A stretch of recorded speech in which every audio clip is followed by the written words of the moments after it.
So directing is like teaching in that you're there to support, to offer guidance, to give some feedback, but to let them fly, and also to let everyone fail. And by fail, I mean do things in ways that don't work out, because that's how we learn and develop something new. So you got to like relax and let go and let that happen. Welcome to Steps to the Stage, a 7th Street Community Theater podcast. Hello and welcome to Steps to the Stage, the community theater podcast where we talk to the theater professionals you know and love. I'm your host, Marcy, and today we are talking about Schoolhouse Rock Live. I have 4 friends with me. I have Donna, Marley, Allison, and Caleb. If you would like to introduce yourselves a little bit further, go ahead. You betcha. So glad to be here with all of you. I'm Donna Rice. I'm co-directing this wonderful show. So excited and delighted to be doing that. I'm Marley Lane, also co-directing this show, and so excited. I am Allison Sano, and I am choreographing the show. And I'm Caleb Robertson, and I'm the music director for the production. Welcome all of you back to the show. A lot of repeat people here. We were just talking before we started recording, but it's very nice to have you all. So this is Schoolhouse Rock Live. This is a musical, a stage adaptation of the songs and the shorts that I think all of us have grown to know and love, especially in childhood. Did we all watch these shorts growing up? Yeah, for sure. Yeah. Yeah, we were just talking about, so I'm the OG who, back in the 70s was watching them on live. TV. These 3 did not exist yet at that time. No. Yeah. And then I came around in the 90s, and I was watching them. And then these 2 on over YouTube. here. No, we had a DVD at home. My parents, we had like a box set. It was very fancy. Oh, Yeah. they were like, they're going to know. Yeah, I was They're like, gonna she has to know. learn. Yeah. We have to teach her. Yes. Yeah. But this stuff, really, the Schoolhouse Rock songs, we know were iconic back in the day. One, because there were incredible professionals who were putting together these songs, these animations. So the level, the caliber, the quality was just off the charts. And that there was this vision and this funding in order to put forward these educational videos that had so much kid appeal. So that generations after, everybody's still singing the songs. I mean, who doesn't know Conjunction Junction? And, Right. Everybody's got them. They've acquired them. They're that good. And that's where children's entertainment really came alive in the 70s. Also, like Sesame Street I was about was to- rock and rolling. yeah. Electric Company came out, right? Oh my gosh, Electric Yeah. Company! Yeah, so that was really like the foundation of some really great stuff. And so Schoolhouse Rock really has made it all come alive. Yeah. So, as we all know, these are sort of disconnected little, like, standalone shorts. How are they coming together in this show to make sort of a coherent story? Yeah, that kind of works in with our concepts, kind of like a bunch of kids in a schoolyard. Okay. So at recess, like, and then something goes on, maybe a song, and we learn things. That's So cute. the songs are kind of like put together because they're all learning in the schoolyard together.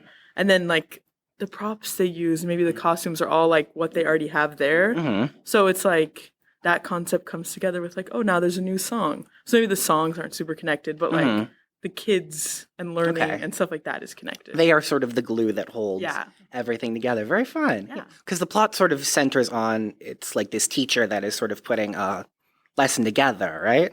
Yeah. Yeah, okay. And he's got sort of parts of his ego or her, or there. We'll see who is cast and how it's portrayed, because we've not cast yet. But they're parts of this teacher's sort of ego identity and expressions of them come to life. Something like an in and out type thing where there are different Totally, emotions. Yeah. Part of the whole. Aspects of like personality and like Yes. memory. Okay, very, very fun. So, Allison, you are our choreographer for this show. Would you mind talking about sort of your experiences sort of creating the dances and things for this? Well, actually, what's really cool about this show and what we're kind of doing, me and Caleb, is we are actually kind of just the heads over a team of choreographers and music directors. So we've taken teens in our theater, and I've got 4 co-choreographers. Whoa. Who are all in high school and 1 in college.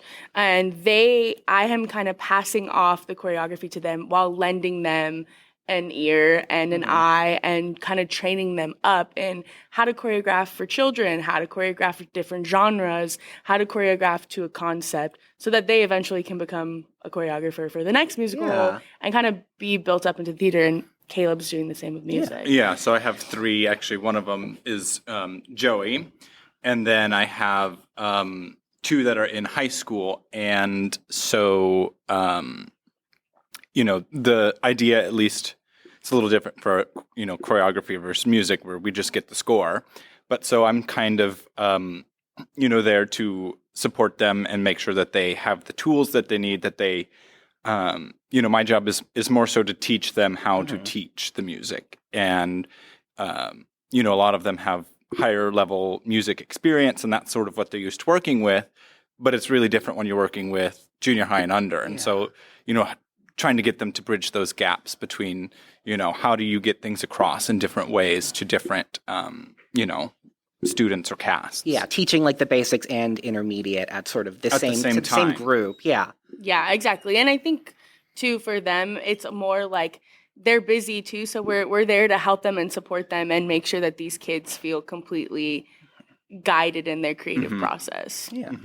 That's a really cool way to do it. I didn't even realize that's all thanks to Donna and Marley. Yeah. Oh. But that's really, we love that this is happening, and we love that Allison and Caleb are willing to guide and lead in this way. And of course, they're so wonderful, both of them, that we have absolute trust and appreciation in what they're doing. But it's really the theme of this entire show and why we're doing it. Yes, Talk about that, Marley, a little bit. And also, Schoolhouse Rock has been like really not like since it came out and like more to like the younger generations. It's like a tool for teachers too that like they use to help people. So it's funny that we're like using it as a tool to teach theater to younger people. So like that's cool that we keep I like when something has like an artistic concept and like a practical life concept. So I love it. Yeah. Our particular theater, the 7th Street Theater, that really is fundamental to this theater. It has a really strong education basis. It was created. It was, as we know, it was developed by 2 educators. And so that really has been, that's been a theme and a story for everything we do. And in our children's theater, we are really into let's raise up and bring forward new talent. Let's learn, let's grow. So much so that there are a number of people who have gone through our theater world and now exist in the professional world, a la some of these very people that I'm sitting with right now. So this little gem of a theater has done some magical things, and we hope to continue that tradition with this show. So you just talked about it a little bit, but would each of you mind speaking about sort of what drew you as individuals to this show? Caleb, would you like to start? Sure. I was drawn into it because, the lovely Donna was kind enough to offer me. But I mean, I grew up, listening to Schoolhouse Rock music, and I think it is a very, powerful and accessible show, both to teach the younger, the cast, but also with kind of what, me and Allison are doing with our like co-creators. And I think, as to what Donna is saying, like people like me or Allison who are in the professional and Marley in this professionally as well, we really got our start here and we're given opportunities to do things like be student choreographers or student directors or stage managers. And so, it's part of it is to help Donna who, partially has given those things to me, but then, to pass that on to the next generation of people. So it's kind of a continuation of the cyclical nature, I think. Yeah, I think for me, it's always an opportunity when Donna and Marley ask. So I rarely say no. Right. Mostly because I love working with them. And also, like, I used to do camps, but I stopped doing camps and I miss the kids. So I was like, it's time. I'm ready to do this and, kind of help a group of teens that I love. And I've worked with all of them. 2 of them were my dance captains for Carrie when we did it earlier this fall. So I enjoy working with people and getting to see them grow. And I've never worked with Caleb like really in this capacity. Yeah, we were just mostly in things together. In things together, or he was little and I was directing. So it's fun to be like, oh, you're a grown up now, and we get to work and collaborate. So that's fun, and I think that was really what drew me was the people. Yeah. I think also just Schoolhouse Rock in general is just like fun and amazing, and I love all that. And I loved like talking out like a concept with Donna. So I think I was like already excited, and then now with like our ideas put into it and a concept put into it, like I was very excited for like what we came up with. And I'm also going to help like design wise as usual. And I really like what we came up with to do, like, cuz I'm also going to have like a student like designer. So like in every like aspect of the show there's a fun little like reaching hand out, and I just love stuff like that. And I love shows like this that aren't like perfectly linear, or like there's weird things going on, and like oh, the props are all on stage and like stuff like that just like immediately calls to me. So I think it all was like a perfect little piece that I want to pick up. Yeah, same. I agree that well, one, look at the talent that I'm sitting with, and the what they all bring to the table. These are all real pros, real visionaries, such creatives, and also who are all in, giving their heart and soul to something. So how lucky am I to be collaborating with these wonderful people? And I really appreciate, as I'm a long-time theater teacher. I've been doing this for a long time. And one of my greatest joys are, watching young talent rise up and claim their own vision and step into their own space.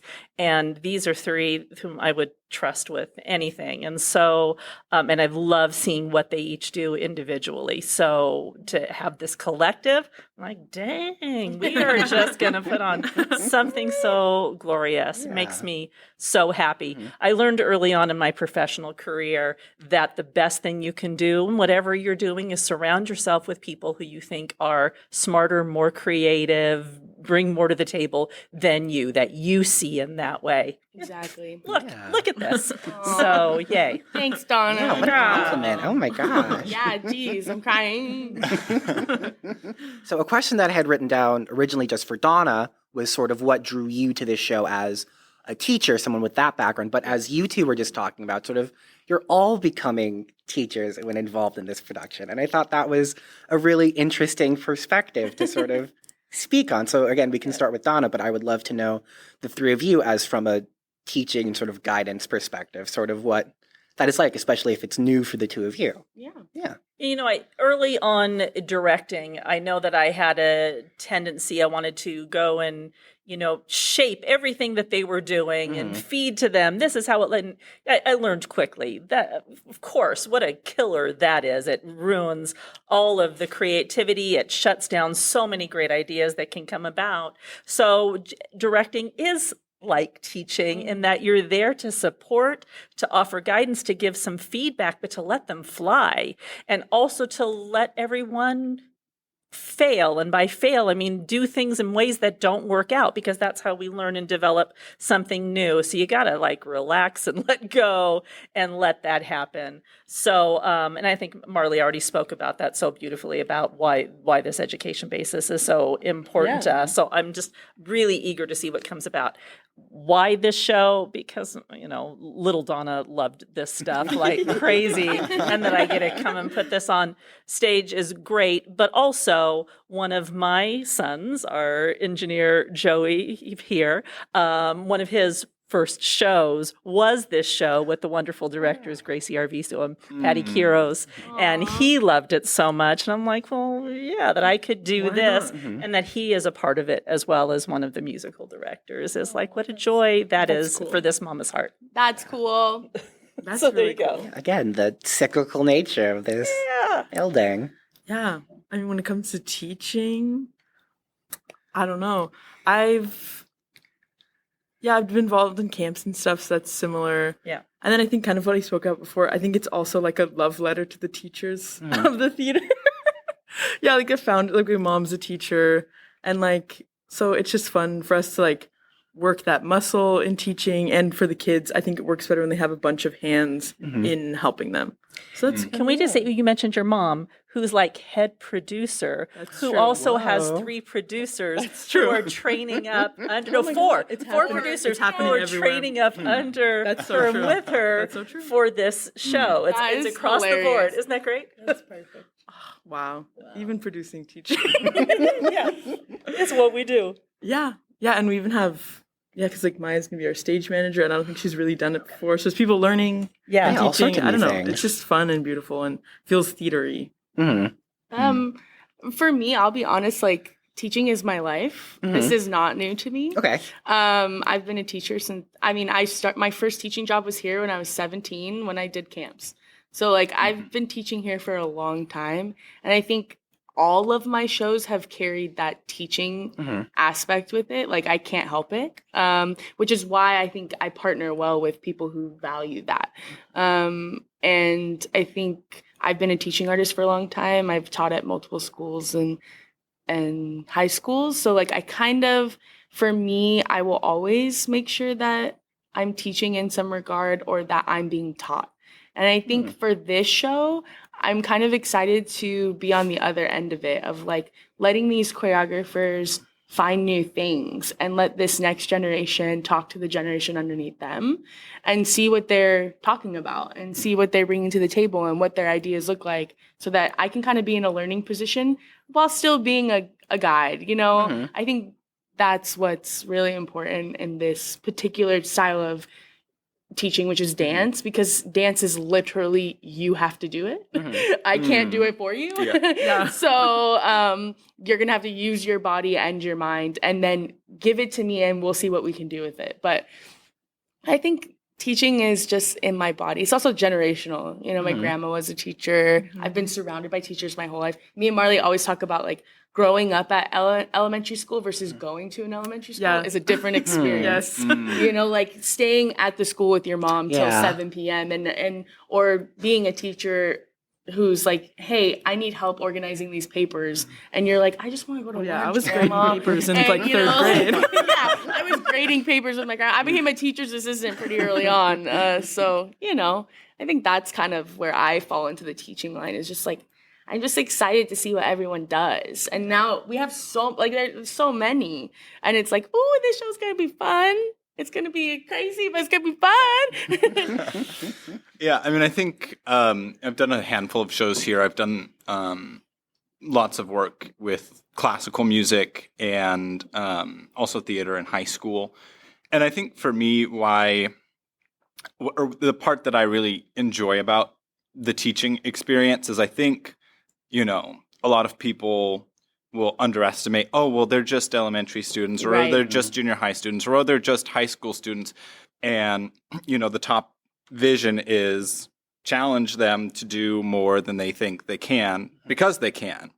And I think when you really, really, really, really give them honest feedback and you let them try things, you let them fail, you let them learn, you give them the tools that they need, they're going to fly.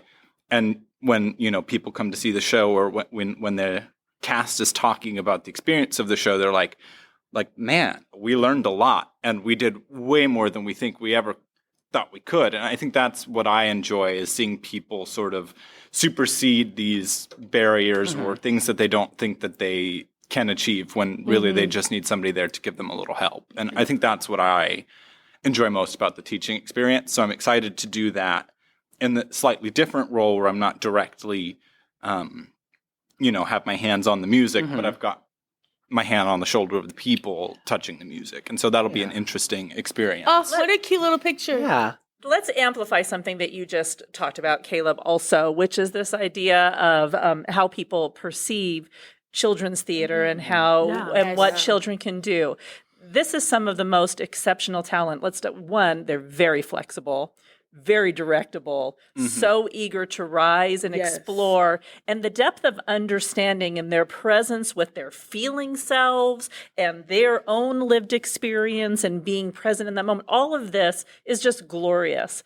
And that you can put on, sure, you can do those shows that are kids, just, 100 kids on the stage walking through the motions and they're cute and grandma and grandpa applause. No, they can achieve such extraordinary quality that it is worth any audience's time. They would be lucky to watch these exceptional children perform. Marley and I just directed a little show that we created. It was brand new. It was called The Show Must Go On. And we created that for the kids because as the camp director, Marley and Allison saw these kids need they need more. Something. Yeah. What is this thing that they can excited? Yeah. So we created the show for them. And Mike, I mean, it was crazy. Can we talk about like Berlin singing, Memory, and like the girl is singing Memory from Cats and she's on her knees and the authentic hitting tears, every note. And we're like, guys, please. And the audience is, what am I seeing right now? This is what kids are capable of. Extraordinary if you give them the opportunity and you believe in them. You let them fly. Oh my goodness, what they can do. So many times at camps, we would be sitting there because, camps are a week long. And after a week, they put on a full show, a 45-minute one act. And you're sitting there and we would be like, just staring at them like, in 1 week, they have accomplished fully bringing in an audience and keeping them, and not just because they're their parents. Yeah. We had people come back and be like, can we come to the second show? And we'd be like, yes. Or they'd be like, there's only 2 shows? And we'd be like, yeah. Because like they were and they were writing the scripts, which is also like crazy. Yeah. Because like they actually have so many things inside of them that they can share. And when you get a group of adults, which is something also about Schoolhouse, is like when you get a group of adults who go, yeah, totally, I'm on board for that, they immediately are like, it just opens up for them because someone believes in them. So like that's also part of it too, of like we're surrounded by people who believe in them. Yeah. That's beautiful. Like what a wonderful, Yeah. So Schoolhouse Rock opens March 7th, at 7 o'clock. Yes. Correct. Well done. Not to go too detail-oriented here. Of course, thank you, the 4 of you, for speaking to me. Yeah, it was a wonderful conversation. Amazing. To close out the show, would you mind talking about your favorite song of Schoolhouse Rock in the show or just as a part of the cartoon? Oh my gosh, that is that is a Sophie's choice there, right there. Did I overstretch on that one? No, but it's like they're all so fabulous and wonderful and everything is a delight. But I know one that's really close to my heart because also it was close to my kid's heart and he was featured in this song is Interjections, which is just, I don't know, it makes me, it's delightful. It makes me delightful. No, it doesn't make me delightful, but the song is delightful. It makes me feel delighted. Yeah. Thank you. I can use my parts of speech correctly. I think I need some Schoolhouse Rock. Teaching everybody. Well done. I was like, oh my gosh. And how do you pick? I have a lot of like 3 is the magic number. My dad played on guitar a lot for us. Wait. So I love that. Yeah. And like little preamble. That was actually in Wolves. Oh wait, really? That's right. So I'm obviously I'm continuing. So the cinematic universe those evolves. are I love for sure. I actually was obsessed with A Noun as a Person, Place, or Thing when I was a kid. But I also have a very, very special place in my heart for 3 is a magic number, all because of Jack Black. Like it has nothing else to do with anything other than Jack Black saying that. When they did School of Rock and he is making a joke. And I was obsessed with that melody, but I didn't know where it was from. So then I researched it in high school and then I would play that song while I was walking to class. So Jack Black, that's a good one. Yeah. I think I'll make a single choice, but I was torn between preamble or conjunction function. And I think I have to go with conjunction. Junction. Conjunction, junction. Just because I think it's a bit different. A lot of them have a sort of sound to them, and I like that it's got a little bit of like funk to it. Yeah, it's kind of different, and I like that. I actually lied, and I'm just a Bill. That's actually I forgot about that one, and I'm sorry, but that one's the one. Iconic, for sure. Yeah. Man, that's such good stuff. We can't wait to bring this to the audience. Yeah. Thanks for having us. Of course, thank you for being here. This was wonderful. Thank you. Yay. Team. Thanks for listening to Steps to the Stage, a 7th Street Community Theater podcast. Follow us on your favorite podcast platform and leave us a review and a 5-star rating. You can also follow us on Instagram or Facebook and subscribe to our YouTube channel. Special thanks to Chino Community Theater and Chino Community Children's Theater for their generous support. Steps to the Stage was created by Joey Rice and Kirk Lane. Logo created by Marley Lane. Original music by Devon. Your host and producer, Marcy Pinedo. Engineer and producer, Joey Rice. Engineer and executive producer, Kirk Lane.